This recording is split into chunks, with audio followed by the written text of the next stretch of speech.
Zoax.net. Lesson 3. Units and Sizing. The sizing of elements is one of the most important parts of page layout. We can set the size of any element via the width and height properties. As simple as that sounds, there are a number of subtle aspects of that offer fine-grained control. We will start with a simple example first. In this document, we have a paragraph element. First, notice that we have colored the background light gray so that we can observe the full size of the element. Also, we have set the width property value to 400 px and the height to 200 px. As you might have guessed, px stands for pixels, so this sets the size of the paragraph element to 400 pixels by 200 pixels.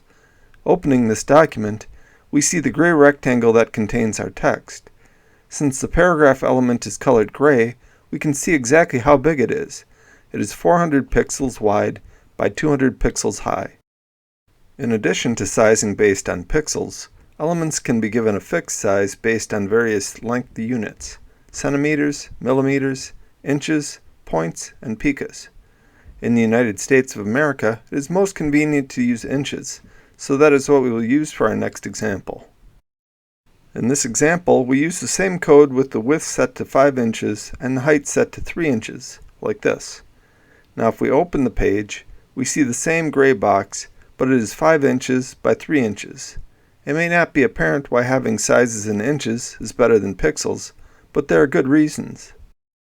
Consider this 5 by 3 inch element. If we wanted to print this element on, say, a 5 by 3 inch index card, this is all that we would need to do to make it come out to be the correct size on our printer. So if we want to print on a normal sheet of 8.5 by 11 inch paper, we can set the size the same way. These units are absolute and will show up exactly the same way on any device on which they are displayed.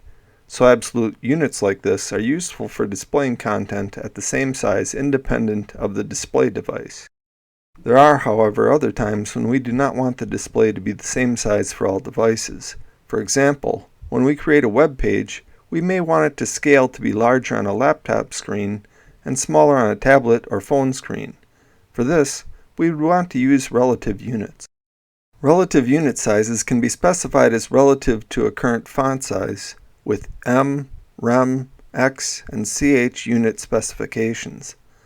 Relative units can also be specified relative to the screen size, with VW and VH, Vmin and Vmax.